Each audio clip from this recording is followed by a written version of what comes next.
Welcome to PPC Town Hall. My name is Fred Valles and I'm your host today. So this PPC Town Hall, we have the great pleasure of meeting two of the top PPC influencers from 2020. So speaking on a personal note, PPC or having influence in PPC has been fantastic. So my own background, I was at Google, obviously big brand in the PPC space. So I was able to turn that into building a bit of a personal brand myself. And then when I stopped working for Google, having that personal brand really meant that I could get clients more easily. I could get clients to commit to doing strategies that were maybe a little bit more cutting edge, where they were taking a chance on things. Turn that into the company that I run now, Optimizer. So I think we all sort of understand that having a brand and having influence in the industry that you work in is really important. So I'm really excited to be able to talk to two people who've made it to that top of the list for this industry, get to learn a few things from them about how they did it, how you can do it as well. And of course, given that these are two of the smartest people in PPC today, I also want to ask them what's on their minds, what's happening in COVID-19, what are they doing, what do they think is exciting for the coming year, what are they going to be talking about. So that's going to be the session today. Stay tuned and we'll be right back.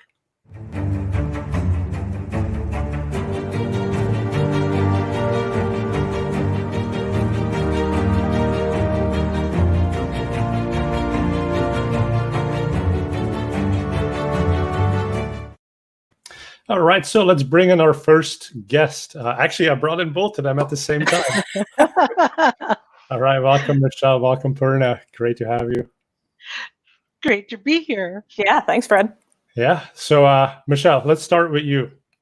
So you are number one on PPC Hero's top 25 PPC influencers list. So big congratulations. Thank you very much. Tell us a little bit about yourself. Yeah, so I am the Director of Client Services at Clix Marketing. I've been in the PPC space for about a decade now, 8 years in this role. So been around for a little while. And on a personal level, I saw that you are a highly confident crossworder. No, it's probably false confidence. So there are a lot of like half-done crosswords with things scratched out because you can't obviously erase pen. So it's definitely a bit of hubris that kind of bites me in the butt from time to time. Nice. And then I see you're also a huge space nerd. Yes. And let's space nerd out for a second here. So I've got this frame that you see in the background right there. I can put photos on it. And I just discovered the SpaceX Flickr account. Flickr is actually still a thing. I didn't realize that thing was still going on. But they have some amazing photos. So for all the space nerds out there, take a look at all of the cool shots that SpaceX is doing. Yeah, it's very clear that somebody with a design mind has been putting these things together. So it's not just somebody looking at function. Exactly. Good. Well, great to have you, Michelle. So let's bring in Purna for a second here, and we'll put Michelle in the background. So Purna, welcome to the call today. So we've known each other for quite a while as well. You are number 2 on this year's list, but you've actually made it to number 1 in the past, and I believe you're also the PPC Personality of the Year at, what was it, the US Search Awards? Yep, US Search Awards. I know. I'm still pinching myself, Fred. I don't believe it. I'm like, they made a mistake, but I'll take it. Thank you. But you've got the crown to prove it, right? Yes, I do. It's right here. You have it right there. Put it on. I do. I look at it when I'm having a bad day at work. Honestly, I'll just look at the crown and be like, maybe things are okay. Yeah. So tell us a bit about yourself, Purna. You roll at Microsoft there. Of course. So I'm Purna. I sit in Microsoft Advertising's Learning and Customer Experience team. And I love that my role tends to be all around like looking at our new products, our features, what's coming up across even broader Microsoft, and translating that into trainings and information that I can share with everyone in the industry to use to how they can make their businesses grow. And right now, like I have my whole new role for this fiscal, and I'll be focusing deeply on shopping and retail this year. So before it was everything, now I'm focusing. Okay, I love shopping and retail, and online shopping, very important when all the local stores are closed. Where are you guys based? I'm just outside Philly. And I'm in Indianapolis. Are the stores open? Can you get haircuts yet? Apparently not, but yes, you can.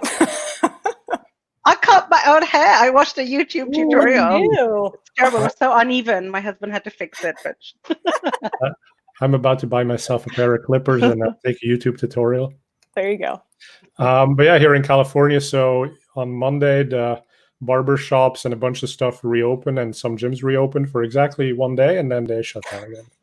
Right. So we're like, yeah, great. But good. So Purna, you said a large part of your role is about education. And Michelle, I know you have a YouTube channel, so we'll talk about that a bit. And so how did you build that personal influence in the PPC space? Was it a natural progression? Like, what was the moment that you sort of went on that path? Which one, Purna or me? Whoever. Michelle, you can take it, and I'll go Okay. next.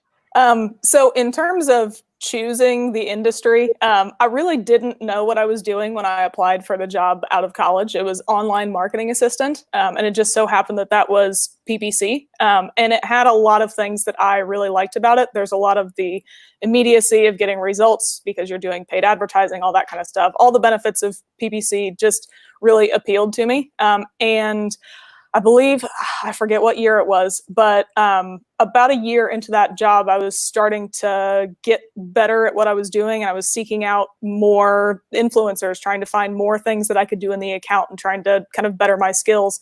And that's when I stumbled on PPC chat on Twitter. So I was one of the members of the first PPC chats at like 7 p.m. on a Tuesday or something way back in the day. We had Matt Umber on the call last week. He was one of the founders there too. Yep, absolutely. There was a small but mighty group of us that I think I stay in touch with most of them, at least today, but just kind of started me down the path of learning, sharing knowledge, all that sort of thing. And it just kind of snowballed from there because that community is very open and willing to share and wants to talk about things and develop new strategies. And I think that it was really a good community to get into around that. It's always been a very sharing and open community, and just kind of seeded that in my mind of this is how you behave in your professional adult person job. So go ahead and do that. I love that, right? Because I don't know if this is just our industry, but we often talk about how like nice everybody is to each other and how helpful. And maybe it helps that we're in such a massive industry. And what are the numbers these days being spent on like search marketing? Purna is like 100 billion plus. Yeah. So it's like, fortunately, there's enough money to go around for all of us. But I was in a meeting with Google at some point. I think it was right after I'd left Google, and they brought in a bunch of consultants and agencies.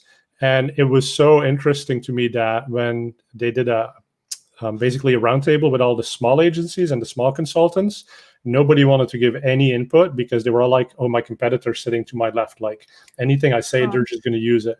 Whereas with the bigger agencies, the ones that had kind of made it, everybody was so willing to share everything they knew and best practices. And it was like, I think that being engaged in that community actually does make you more successful, because when that day comes that you need something, people will help you and return the favor. So yeah, absolutely. So PPC chat helped you. Purna, how did you get started? Well, I had a journalism background, so I worked in TV, and then I worked in PR for a while. I didn't love PR. And my best friend in London was working for one of the big search agencies at that time. And she told me about this thing called SEO and this thing called AdWords at one point. And she's like, why don't you try it out? And I got into it at I worked at a very small agency that really serviced SMB clients. And I went to my CEO and I'm like, hey, I know we're doing PR, but what if we also added this service on? It will set us out. And I learned online by the generosity of others, like the Moz Beginner's Guide. I read stuff from, I attended a Brad Geddes' 2-day training series, and he helped me fall in love with PPC. And when you get that spark, that love of learning, that aha moment, like to me, it's like there's no better feeling. And I just wanted to help others feel the same. Like it feels such a pay it forward industry, isn't it? Like you learn thanks to the teachings of others. There's no course, or at least at the time we started, there wasn't any. So we go out, we learn because others were generous enough. And that was my motivation. I'm like, I want to go out there. I want to if I discover something cool, like I also want to go and share it so that others benefit. And it just snowballed from that desire. And then tremendous allies in the industry who will support and lift others up. That's a big thing. My first speaking gig ever was an SEO Moz, when they were called SEO Moz way back when. They were doing a tour of different cities. And they had Moz at Seer Interactive that's run by Will Reynolds. And Jen Lopez at the time had put out a request for local speakers. And I only did it at that time because I wanted to like impress my boss at that time. But like, look, I threw my hat in the ring to speak. And then I got selected. And I'm like, oh no, now I actually have to do this. Now I have to deliver. And I was so bad, but I discovered I enjoyed it. And then it was like other really good speakers at their time, like Marty Weintraub, Brad Getty, which was a big one. He'd be like, go and pitch SMX, or, I'll recommend you. It was just the kindness of others. And so it's the same, like others lifted me up. I need to keep lifting others up as well. So we keep this going because this is the best industry to be in. Like I'm very biased, but I think it's true. I think it's true where everyone is so kind here. I agree.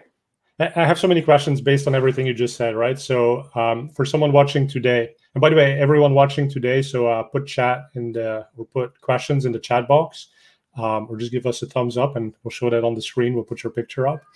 But for all of those people who want to get started and would love to be on a panel at a conference, I think most of us basically get asked, right? They're like, oh, you didn't put in your pitch yet. Like, can you please pitch? What's that perfect pitch for someone who's never done it before? Or what's the path to even build the credibility that you need to be accepted? Yeah, I think for me, my first speaking experience was very much the same as Purna. I did it. It was terrible. I had friends in the audience who helped answer the questions because I didn't know. But your boss was happy you did it for them, right? So what?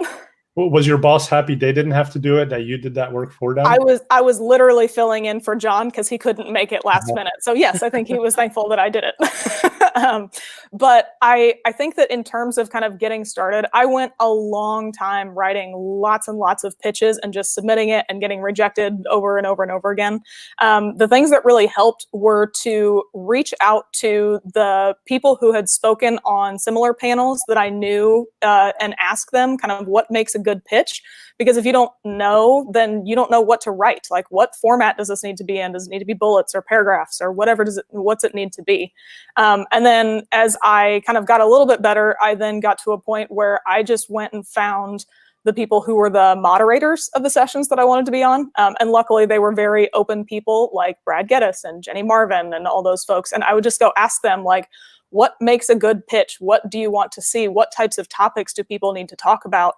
And just tried to honestly just pestered people until they told me what I needed to do. Right. And a lot of these pitches are blind pitches, right? So the moderators, they don't really look at the names of who's submitting it. But what I have found in some cases is that a topic will come up and they're like, this is a topic we must talk about at the conference, but then they don't have any pitches for it, which is weird, right? I mean, these are the big topics, but nobody thought to pitch for specifically that one.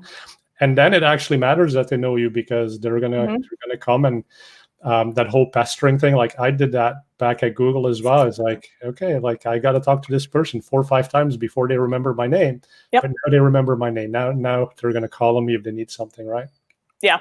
And I mean, just in terms of like making proof that you know what you're talking about, just if you can't speak at shows, write stuff. And then you pretty much always get to link to whatever your writing is. Even if you need to build your own website, just start writing things and put your smarts out there. And then they've at least got something to go refer back to say, this was a good pitch. And it seems like they know what they're talking about on a regular basis. And Purna, you said, just like Michelle, you were pretty bad your first time on stage. I'm sure you weren't that bad, but how did you get so great? Wow. What was was it just doing it 10,000 hours, or did you take classes, Toastmasters? It was a couple of factors that I think helped me. Like the first time, I was terrified. I was so terrified. Like I had terrible stage fright, which was also why I wanted to get over that fear and conquer that fear. I did 3 different things. I think the first thing was I looked at all of the speakers that I strongly looked up to, and I'm like, what is it about them that so resonates with me? Because sometimes you don't know your own speaking style. Like when you start, you want to try to or I don't know, I'll speak for myself. Like when it was me, I'm like, oh, that person sounds really intelligent. I should try to sound like them. But it's not authentic. It's not you. And so what I did was I tried to watch like a few different speakers. I'm like, I really love these speakers. What did they have in common? What did they do that I liked? So for example, when like a Rand Fishkin is speaking, he's very empathetic. He's very caring. He takes the data. I'm like, I like that. If I watch somebody like Will Reynolds, he's so passionate. He'll come out and do this. If I watch Elizabeth Marston, like she brings in humor to her smarts to make it very relatable, so on and so forth. I'm like, okay, humor, I can do that. I can do this. And then I found the key is just to practice, because you want to remove the barriers in your head that are making you nervous. So for me, it was, what if I forget everything when I go on stage? So then I'm like, I'm going to practice it so much that I know the general slide exactly. of what's going to happen. The projector goes out, right? I've seen that happen. And then you got the people who are just like, hey, this is it. That's the end of my presentation. You have run with it.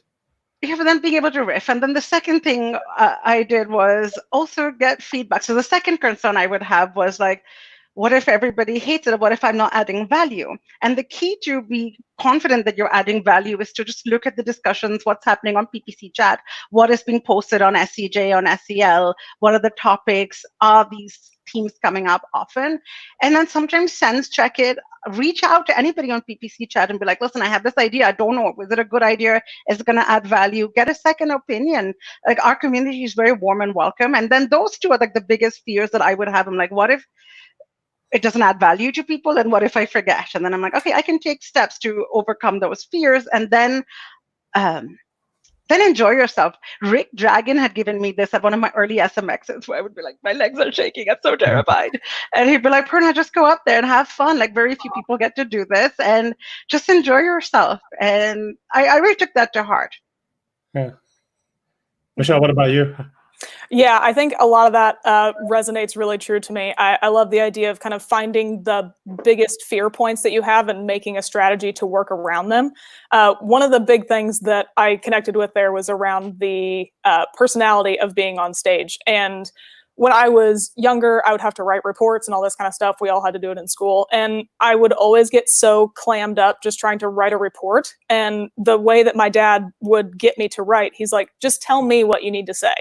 And then I would say it, and he's like, okay, just write that. And that's going to be just as good as just about anything anyway. So that has kind of always been the way that I approach what I'm going to talk about and what I'm going to speak about.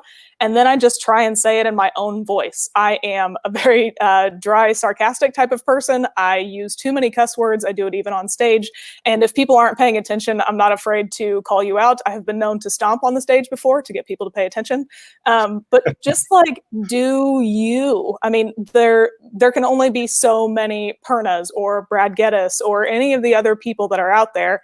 And you don't want to be exactly the same person that somebody else is, because then you get confused. And just because Amy and I get confused all the time, that's a completely different story. But just be authentically yourself, talking about something that you are passionate about. That's going to help a lot. And there's my double, which the best joke that we have at this point is that I told her that as long as I'm not around, she can inherit the #1 most influential person in PPC as long as I'm not at the same show, because people get us confused anyway. So she can use that from time to time. What you don't know, Michelle, is that she was standing by just in case you couldn't make it to the call today. That sounds about right. That sounds about right. Well, too bad, Amy. I'm here and you're not. So.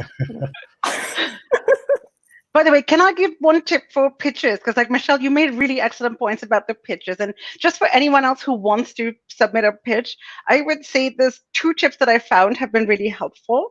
Is make sure you're sharing exactly like 3 or 4 very actionable tips. Like, what is the audience going to leave your talk and learn? What are the key takeaways from them? So the more specificity you can add in, that's really key. Like I find sometimes, or I used to do this when I first started out, where I'd be like, yeah, this is such an important topic and stress why it's important. But I feel like the conferences, they know why it's important. That's why they have it programmed. So maybe just talk about what's the research that you have done? What's the angle that you're bringing in? And what's the value you add to others? And I would say that is a trait that is common amongst everyone, like who I look up to, who's a good speaker. Like they are very vested in bringing value to others and helping others. Our industry is really smart at weeding out those people who are just there to be be famous, quote unquote. And, you know, they don't last, like have value. So always, even in your pitches as well, think about what are the key takeaways. Yeah. And the whole being authentic part, that resonates with me as well. And so I think one mistake that sometimes people make is they go to a keynote and they're like, I love that speaker. And some of the names you called out, they're keynote speakers, right? And a keynote is very different from the panel session that oftentimes is a first-time speaker you'll get. And so those keynotes need to be hugely inspirational. They need to be funny.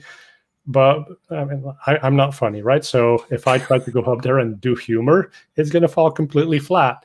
But what I can do and what everyone can do is you're PPC practitioners. You've done this stuff.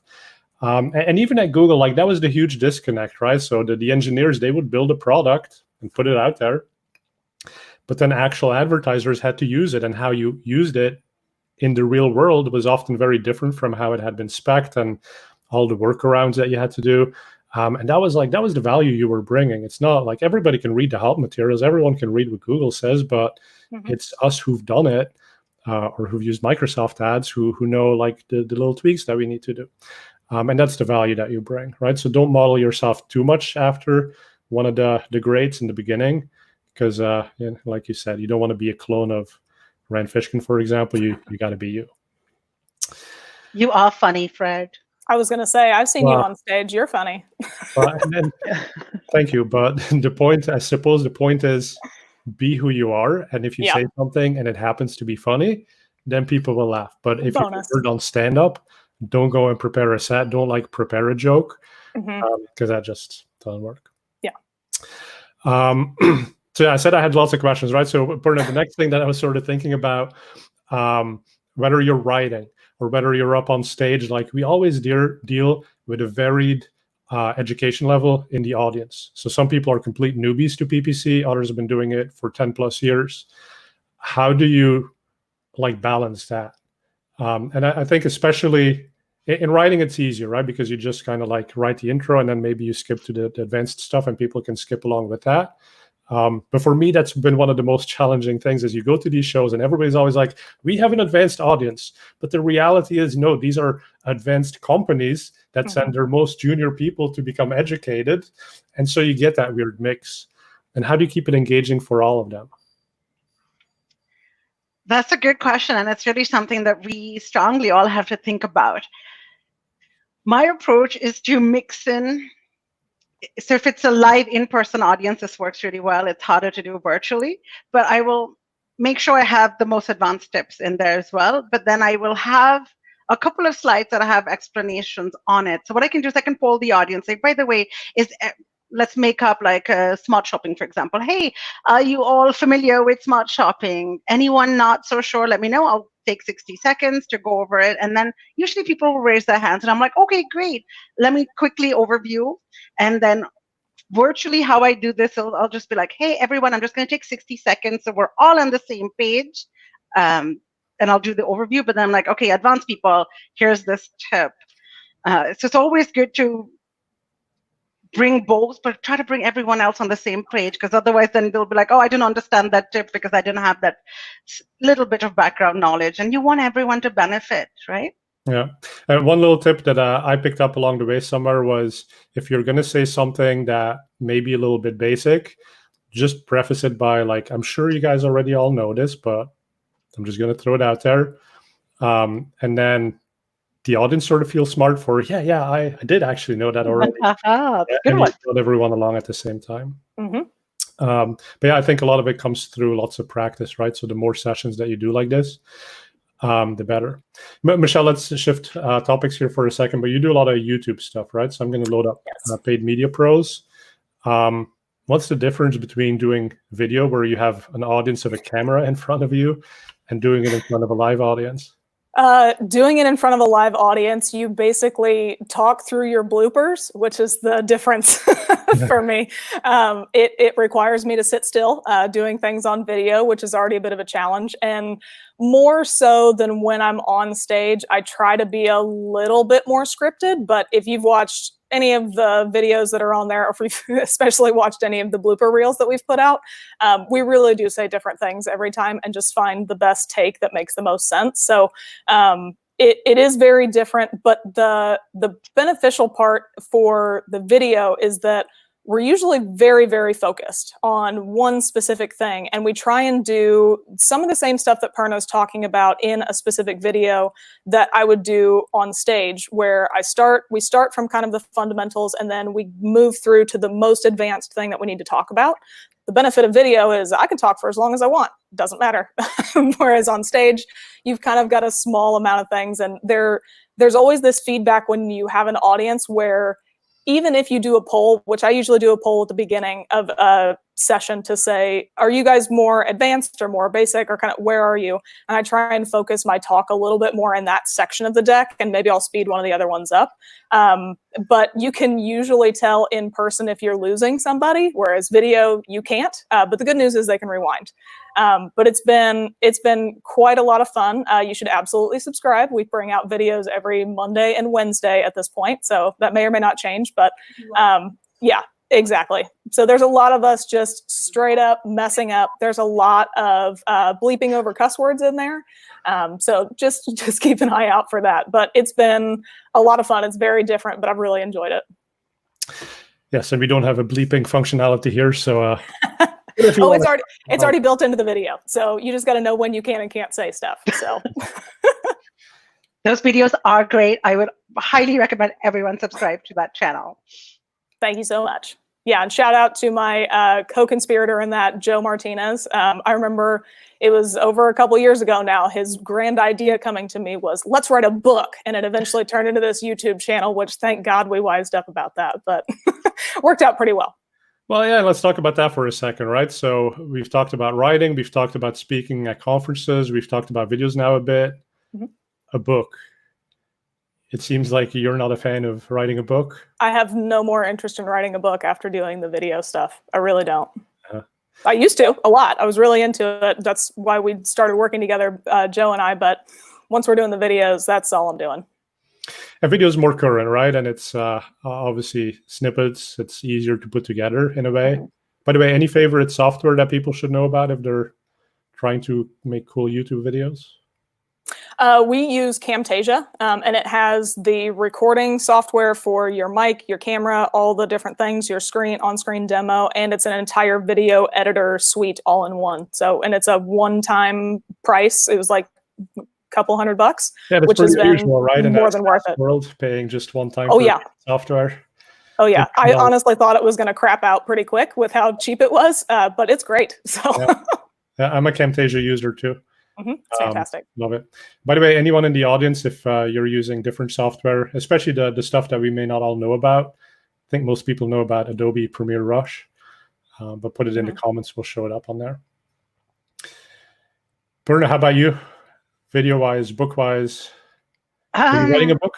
You must be writing a book. No, honestly, like I'm World so travel tired. Like I said, I'm so tired with like the thought of a book. It's always been like, yes, I really want to, and then every time I said, no, I think I have. I'm gonna have to think about these and plan and get much more serious. Like I want to be able to help more people as possible, and I'm like, I don't know. There's already such great books that exist. Like there's. Brad's book is still like such a good buy, but I'm like, what can I do that's different to stand out? There's already enough.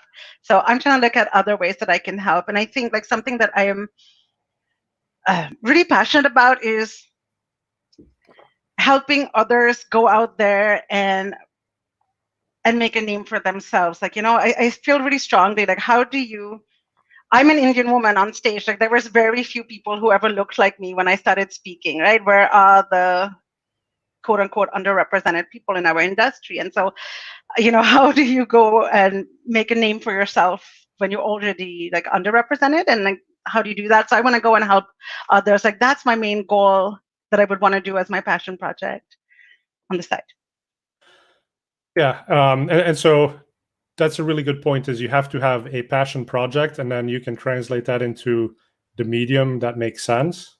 And so I've written a book. It's right there. But I like you, Michelle, I think I never thought I would write a book because I just couldn't think of how much time it would take. And I had talked to Brad when he was doing his book, and I've talked to others while they were doing their books, and they all seem to like pull out their hair by the end of the process. But I think there's also two kinds of books, right? There's the how-to book, which is outdated the moment you've even penned it, let alone a year later after it actually publishes it. But then there's the, what's happening to our industry book. And that's what it sounds like you are thinking about doing, Purna. Like, how do you get better representation? And so for me, how it ended up going was on Search Engine Land, wrote 3 blog posts on the topic of automation and scripts. And at the end of the year, they put out the list of the top articles, and quite a few of those were in the top 10. And I was like, maybe there's something to this. And then gave that to a company called Scribe Media. And Scribe Media has ghostwriters. So they will basically interview you for many, many hours, but then they'll actually do the writing based on the transcripts that you've given them.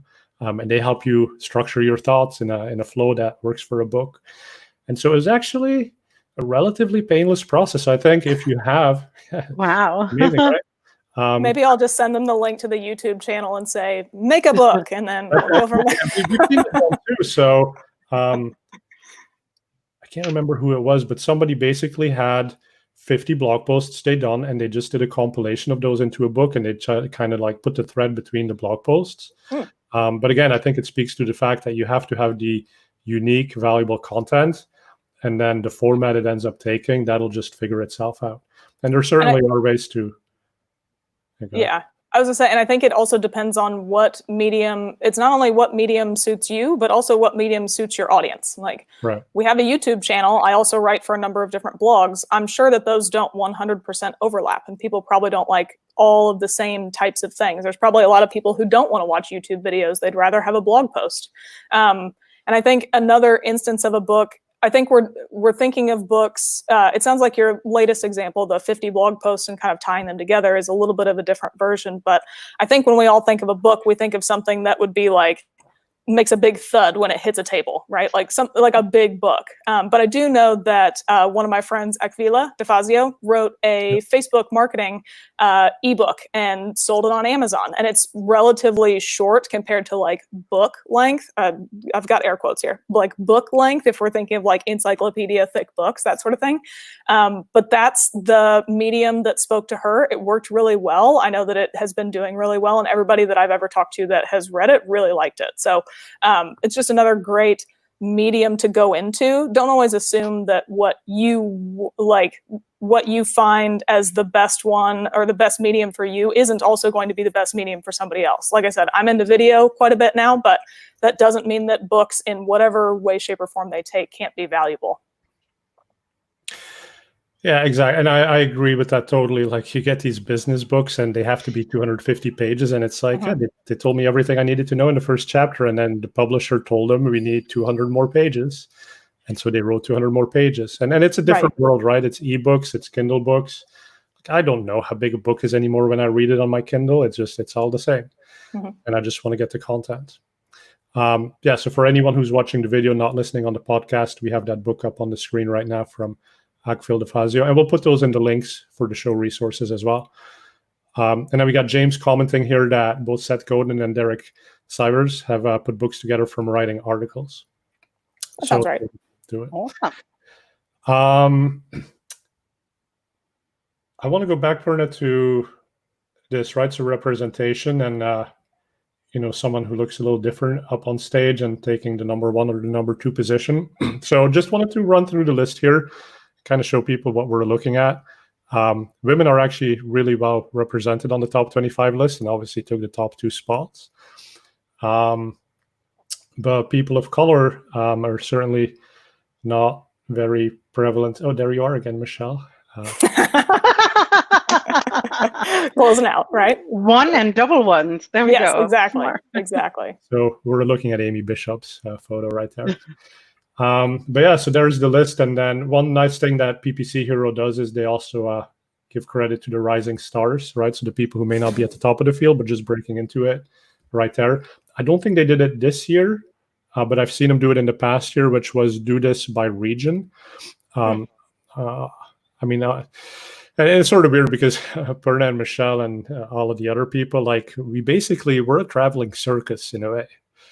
right? We go to Paris together, we go to Munich together, we go to all the shows together, and we just hang out, and it's always the same people. And then you get a couple of local people who get pulled in, but you don't see quite as much of that, like a European contingency that always travels to the US together, right? So, and I don't know if that's cultural between the US and Europe. I know in the US, so I grew up in Europe, but the US values much more public speaking, group participation. So the types of skills that make you good at being up on a stage and taking live Q&A.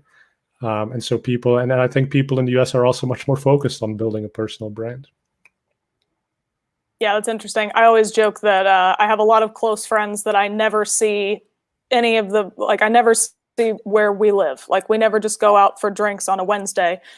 In our hometowns, we go out for dinner on a Tuesday in India. So like I saw Purna in December, and I don't think I've ever really been too terribly close to anybody's house, which is strange enough. But it is kind of cool to, I mean, we've talked about Amy enough on this show. She lives probably 2 hours from me, and I don't think that I've ever actually seen her anywhere close to like less than 3 hours away from my house by plane ride. So it just, you end up making pretty good friends that you see around the world and just not at your house. So kind of weird.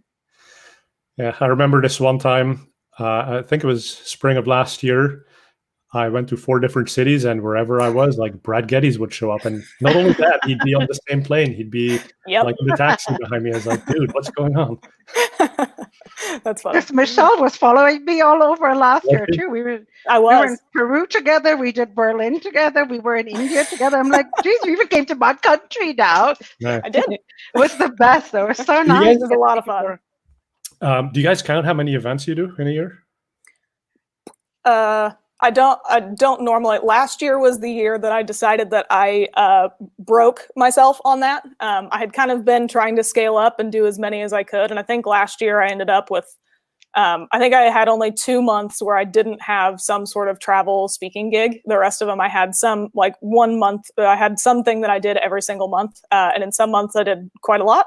So toning down from that. But I mean, there's kind of a healthy medium, and sometimes you can parlay a couple of them together. Like I drove the West Coast from Portland down to San Jose one year because I did Engage, and then I drove down to SMX West because they were just the back-to-back weeks. But yeah, I'd say, I mean, aside from this year, I'd been getting to a point where I would do anywhere from 4 to 12 events in a year. And then and I know we've talked a lot now about personal brand, and that may be all we end up talking about today, but I think it's great stuff. Okay, so obviously you love going to different cities, hanging out with cool people, having breakfast in Sydney, having dinner in like Singapore on the same day. But how do you convince your boss? How do you convince the organization that you work for that there's actual value in this? And so, Purna, I think your job is a bit more, this is your focus. Michelle, probably a little bit less so. So how do you balance it? How do you still stay sharp on actually doing PPC when you end up spending so much time on the road? The key is to do your work when you're traveling. Go ahead, Purna. I still have to work. No, you go ahead. That was a good one. Yeah, like these events, they used to be part of my remit at work, but then now it's like really like my passion project at work as well to do that, because I'm much more focused on like meeting clients one-on-one. But I'm still passionate about giving back to this industry that has given me so much. It's given me like the closest friends in the world. It's given me a career, so like I'm really passionate about giving back. Like that's my main thing. So I will do it like nights and weekends is when so if I have to even if that's not your main role at the company, like you'll still do it. That's like your hobby basically. Yeah, exactly. It's my passion project at work, is because of my scope has increased to other things. Like these industry events for me are a passion project. And, I'm very lucky that Microsoft supports that and is very kind to let me do this. But for me, it's important. Your bosses ever ask you like, what are the results from this? Do they look at it in terms of like how many people you touched, how many clients you brought? Do they correlate it? And again, I think it's kind of complicated for Microsoft being such a big company, being one of the, the ad engines basically. Like, how do you get measured, or do they just not care? It's not a KPI for me because this is a passion project. So the industry stuff is not a KPI for my manager. So they wouldn't ask, though, of course, they see the value that it brings. They see the scale of reach. We go back and be like, if we've come out with a new pilot, for example, like we have a new like static headlines on dynamic search ads pilot that's out there, like a new beta. Can we get the word out there? How do we get people to listen? So of course, as long as it adds value to the company as well as the audience, I mean, that's win-win. And for me, as long as my main job is getting done, like, that's fine. Like what I do on my nights and weekends is, they are fine with me doing that on my own time. So at Google, so I was the ads evangelist. And then there's the analytics evangelist, Avinash Kaushik.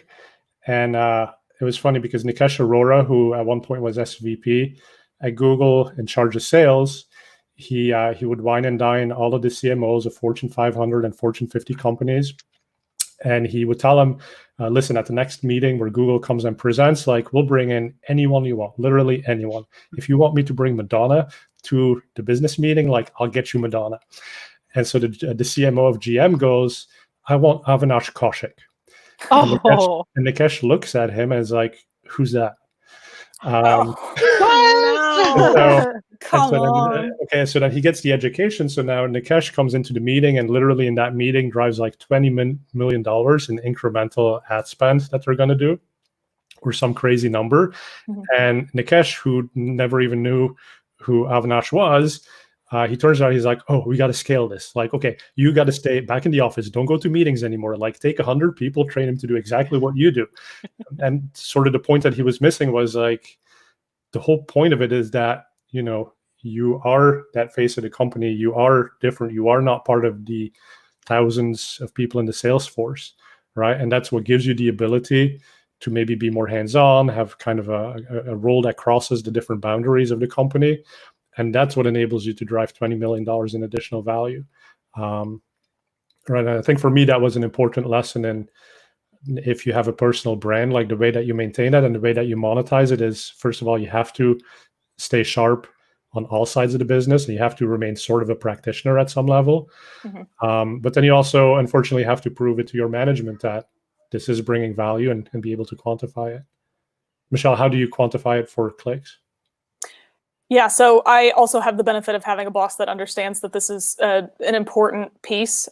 Being visible helps get clients, and we've kind of come to embrace the fact that, yes, there are times where people will come up directly afterwards and say, can I have your business card? Like, I want to work with you, and you email them, and that's great. That's a really easy touch point and attribution model, that sort of thing. But we also understand that as much as everybody likes talking about attribution, there's a lot that can be said just for the fact of, you already have somebody in the sales cycle. They came to you having no idea who you were, whether it was a referral or they just kind of found you one way, shape, or form. But then whenever you're going through conversations, you're like, oh yeah, and we have team members who speak at these industry events and they write for these industry blogs, and like, here are the things that they do. It's one of those things that if somebody didn't come through those platforms, it also is kind of an air of expertise that helps convince people that you're in the right place, or at least you are vetting a potential partner that knows what they're talking about. We're not just blowing smoke because you can't, and continue to get invited back to all these different shows. Right. So it's like the fatal flaw of last click attribution. And now apply that to the humans, right? You don't drive direct sales for most part, but you build that credibility, you build the brand that enables people to come through the funnel. And by the time the salespeople talk to that potential client, they've seen Michelle on stage, they've seen Purna on stage, they trust what your company stands for, and you're able to close that deal much more easily. So you deserve a lot of credit for that. Yeah. Can I add one more thing? Like, it also will help you. Like, if you build a brand for yourself, it can also help you in your career. Like, I'll be completely honest with you. Like, I started speaking like many years before I got my job at Microsoft. And like, part of the reason why a Microsoft person reached out to me was because they had seen me speak before. They'd seen that I contributed to the industry in like articles and so on. And they were like, hey, we're creating this brand new team and we think you'd be a really good fit for it.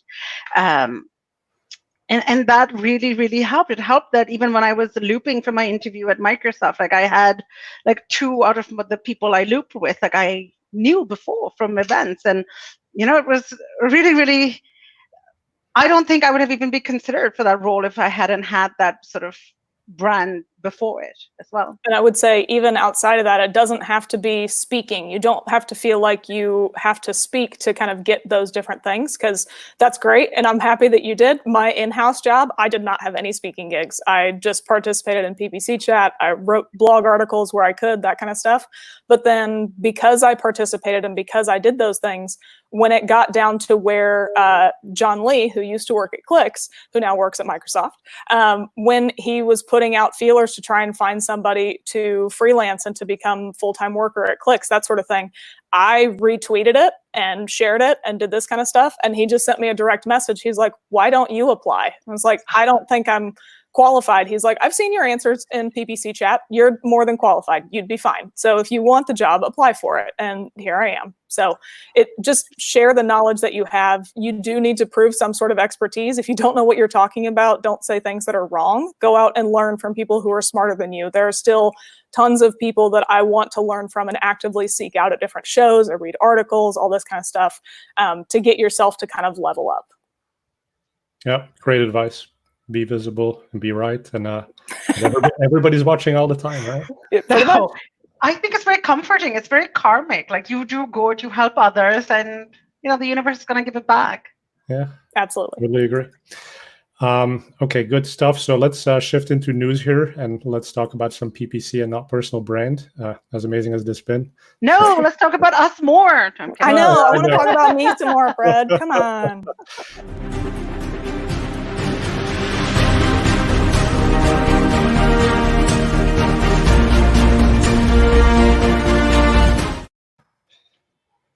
Do you love that, like, rising, uplifting music? So intense. I do. I really do like it very much. I'm going to be stoked to eat lunch here in a minute. Yeah. By the way, Michelle, I just noticed the amazing symmetry behind you of the two frames and the two candles. I have a problem. It's definitely true. So, yep. All right. It's not balanced. I don't want it. The most common question on webinars these days is, hey, tell me about that thing behind you. What's on that wall behind you, right? So as we're all working from home, the first article here on Search Engine Land, are you guys more productive, more burnt out? Because that's what seems to be the case for many. I have a fake answer for that, is that I am just as productive as I was before, but that's because I've worked from home for 8 years. So I have always worked from home. It's been great for me. You have to have a certain personality type to do it. You have to understand that working from home does not mean doing the laundry and the dishes and playing Xbox and all this kind of stuff. It literally means working and doing your job. But I love it. So that's why I chose to do it. Yeah, I am the same. Like, I would go into our New York office, so like my job would involve travel, usually about 2 or 3 days every week. But the other 2 days, I've always worked from home since I started at Microsoft. And I love working from home. Like, I'm really productive when there's no interruptions. Like, when I'm in the office, I love people, and I have the best colleagues in the world. Like, really, I'm not biased here. I can tell you the truth. Like, when I'm in New York or if I'm in the office, like, I want to go and like hug everyone and chat everyone and catch up. And so I'm very happy that I have my... Purna, I'm very sorry. No more hugging. Right. I know. Hugging is canceled. No hugging. Virtual hugs. But no, like, I love working from home. Exactly what Michelle said. Like, I'm lucky enough that I've created a separate office in my home, and I close the door, and I'm in Narnia. It's like my door to Narnia. I'm in another land. The dog, the family, all doesn't exist until like I'm done work. So I am just as productive. I'm even more so potentially, because I'm not going to airports. I'm not traveling. So I have more functional work time, which can also be a little bit tiring. Like, I completely empathize with anyone who's feeling exhausted now. Mm-hmm. Like, when COVID hit, when we were all working from home, and like when that worry was in the air, like, my distraction was my work. Like, I threw myself into my work, and I was doing like these full 80-hour weeks. I wouldn't have to think about anything that's going on. And I would not recommend that for anyone, because that is the recipe for disaster and burnout. So pace yourself, my friends. Engaging with the community is like very uplifting. So come and join PPC chat. Come and hit us up anytime. Like, it's these people that keep me going. Yeah, exactly. For me, it was a weird thing. It was after a couple of months of not getting on a plane anymore. I was like, I haven't seen a movie in like 3 months, 4 months. I need to see a movie again. Like I need to sit on a plane where somebody serves me a meal and I can just not have internet and spend 2 hours paying attention to what's on that screen, right? And so I did have a little bit of that burnout. Purna, you wrote this article recently about page feeds and DSA for e-commerce. Tell us about it. Yes. Oh, it's such a good article. No, I'm kidding. Of course it is. I'm only kidding, guys. I'm sorry. Yeah, so I wanted to share like dynamic search ads. They've been around forever. Like what's very often, like if I'm visiting a client, if I'm doing a training on dynamic search ads for clients, they're all like, yeah, Purna, we've had this forever. Like what's next? Like how do I take it to the next level?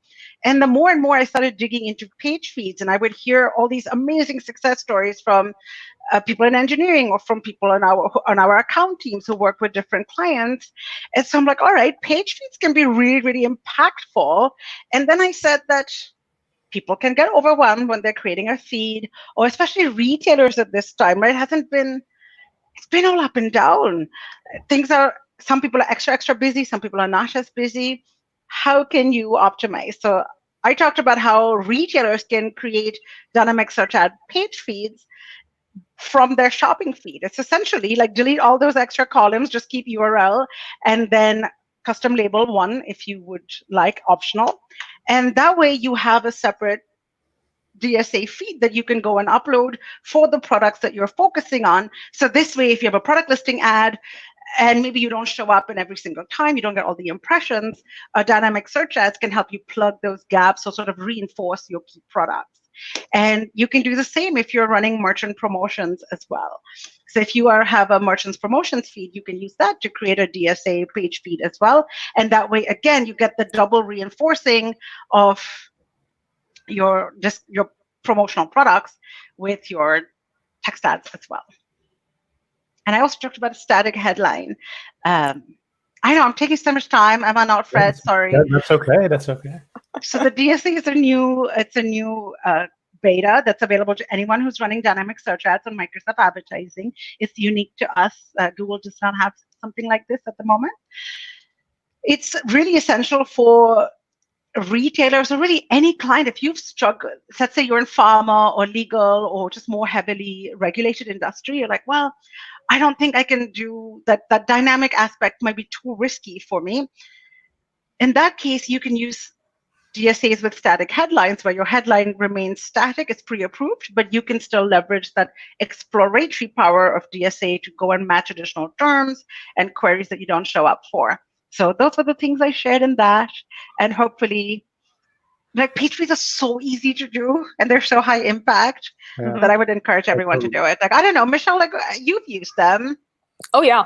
Yeah, I used to speak a lot on DSA. Big fan of DSA. I don't do quite as much with the e-commerce side. I end up being more lead gen, but they're a great way to expand your reach. And then in a lot of ways, snap it back down. I actually wrote an article, I don't remember where, and I don't remember how long ago it was, but in my view, the main purpose of DSA is to make it useless by getting the expanded reach that it has and then adding those keywords to your campaigns where you can, and kind of using things around. But the page feeds are something that makes it a lot easier to manage. If you have a really easy sitemap available, you can filter for finding the URLs you want and get rid of the stuff that people don't think about. It's kind of nice to export your sitemap and see all the URLs that it could match to, because you probably don't know what all is there, like your terms of service, your privacy policy, your jobs page, all that stuff is in your website if you tell it to crawl all URLs. So it's an easy way to limit down to only the things that you want. And like you said, customizing with those labels, there's a lot that you can do with that to find different segmentation, and then you can target based on the label that's included. You don't have to include like URL rules, all that kind of stuff. Big fan of page feeds. Sounds like a whole other session we got to do just on DSAs and feeds. Pretty much. And Purna, I mean, and I love the shopping stuff, so we'll definitely have an upcoming town hall on that. In fact, next week we're going to be talking a bit on shopping. So Purna, if you want to come back, you're more than welcome. Oh, thank you. Michelle and I were giving Fred a hard time earlier because we're like, we've been wanting to be on the show for so long. Right. We've had our colleagues out. And now we're just going to come back all the time, Fred. And I was like, oh, Michelle, I'm sorry, I didn't have your email address. Excuses. It's fine. You know. So Google just announced new responsive search ads features. So they're bringing some of the ad customizers back into it. So you can automatically include the location that the user is in those RSAs. You can also do the countdown timer. Purna, tell us a bit about RSAs. Microsoft does them as well. What are you guys seeing? Because I know, like in the industry, there's basically two camps on that one, right? A bunch of people hate them because they think it shows worse ads. It doesn't actually work, and then others do see incrementality. What's your take on it? Well, firstly, I'm going to preface it by saying it's very limited. I haven't focused heavily on RSAs just yet personally for training, since we have a set of feature priorities that I focused on, and for my region, like RSA wasn't that high, but no, people like it. I think it's a valuable product. There's a lot of encouraging stories that we are seeing, but I would say I would link to our Microsoft Advertising blog post on it, so you have the latest updates. I don't want to give you wrong info at the moment. Mm-hmm. Another important lesson: if you don't know the actual answer, be willing to tell that there's better resources out there. I do that all the time too. Mm-hmm. Good. So, Michelle, any thoughts on RSAs from your end? I am somebody who is in both camps that you mentioned earlier. Some people like them, some people don't. Figure out which camp you're in today. Exactly. I like whatever gets the best performance for my clients. So we tested these pretty much across the board. The places that it works well, we keep it. The places that it didn't work, we take them off. And then every once in a while, we'll try and retest again after a couple months, see how they perform. But it's a mixed bag for us. So it's one of those things that if they work for you, fantastic. That's great. If they don't, turn them off. Doesn't matter. It'll be fine. Solid advice. Mm-hmm. Google Analytics just added some predictive audience lists. So likely churners are on that list. And so that list is automatically generated by Google Analytics. You can then import it into your Google Ads account to target. This is a legitimate question. I've actually never done this, but can you take an Google Analytics audience list and use it in Microsoft Ads? If you have... would it fall under your custom audience list? Then maybe. If you can put it in. I don't know. I don't know the answer to that, actually. I don't think that you can, because it's built on the GA platform, and you can import that because Google speaks to Google nicely. But you couldn't if you were just trying to target them on Bing. You could do a piggyback where you target them on Google and then create a specific UTM parameter and then retarget those users on Bing and see how they perform. So you can kind of get it there, but you've got to get Kevin Bacon and his 6 degrees of separation to link you together on that one. And then this is a Microsoft update. LinkedIn, which is owned by Microsoft, adds pronunciation to people's names. Purna, what's the worst pronunciation of your name you've ever heard? Oh my God, so many. I've heard prune. I've heard Bruno. The worst one I've heard is porno virgin. I'm like, no, no. Purna Virji, please. Thank you very much. So yeah, those would probably be the worst ones I've heard. And Amy Bishop, how did they mispronounce your name? I was going to say the worst pronunciation of my name is Amy Bishop. So yeah, that's the worst pronunciation of my name. And I think I'm actually personally guilty of that one as well. That's fine. A lot of people are. People that I would not have thought would do that, they end up doing that. So it's totally fine. And then the last one I want to bring in here, Michelle, you wrote this article on placement exclusion. Mm-hmm. I think part of this is, like you said, that the internet is full of dark corners. And you got to be really careful where your ads show up. Right now with the whole Facebook advertising boycott and some of the stuff happening on YouTube seems really relevant. So I'll just tell people to read this article. I don't know if you have any quick thoughts on this before we wrap up. No, just the fact that the sites that get opted into the GDN, I have a site that was technically opted into that. I never paid attention to it, didn't do anything, but I also could have had malintent and just putting a bunch of crap content out there. It's very easy to get display network ads to show up on your site. All you have to do is have an AdSense account and have it show up. And those are constantly changing. So display placement reviews are really important. If for no other reason, all brands want to be very brand safe at the moment. So this is the first of a 2-part series. I need to do the other part. But that's, writing is so hard, you guys. But this one focuses on trying to find just the content things that are a problem. So staying out of news sites, staying off of kids' YouTube channels, all these things that just don't make sense for your companies. It's a great place to start and try to be proactive in getting away from a lot of sites that just aren't going to be relevant and would probably lend you to being a little bit overcautious and trying to not be on sites that you don't know what they're about, unless you're willing to go through each of them one by one, which is what I used to do. And that is what makes all of your retinas burn. So don't do that. Use smart filters for that. Or use Optimizer. Or use Optimizer. Yes. I'll have to check that out. It took me a whole hour to get that one plugin. That's the longest I've ever waited in a show. Anyway, we've come to the top of the hour. I know people are having to go. So thank you both for being on today. So Purna, there's your Twitter handle. People can follow you on Twitter. Any other call to action from your end other than go to Microsoft Advertising? A lot of people search on Microsoft. Yes, I would definitely say check out Microsoft Advertising. Check out our COVID-19 insights for your industry or your geo. Those are, we update them regularly, and many people have been finding them helpful. Yeah, we haven't covered that, but the resources are on the show page. So they are actually much better than Google's. They're much more detailed, so do take a look at those, and some amazing insights in there. One that I picked up on, Americans' increased usage of different devices, including desktop. So 2020, no longer the year of mobile. It is the year of desktop. That we didn't want, but take it from here. So thank you, Purna. Michelle, check out your Paid Media Pros YouTube channel. Yes, indeed. Put your Twitter handle on there. So thank you for being on. Yeah, thanks for having me. From you? Final thoughts. Don't be afraid to just start sharing your thoughts. I know one of the questions that was in the comments is, how do you get started writing? Just start. If you need to build your own website, there are very cheap hosting pieces out there. Just start writing things, share it within the PPC community. Don't spam us. Like, if we want to read it, we'll read it, but don't like spam a hashtag or anything.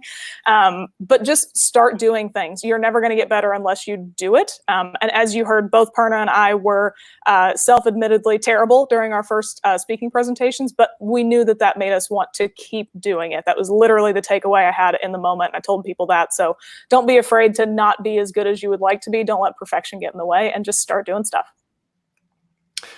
Awesome advice. Thank you both for being on. Yeah, thank you. Next week.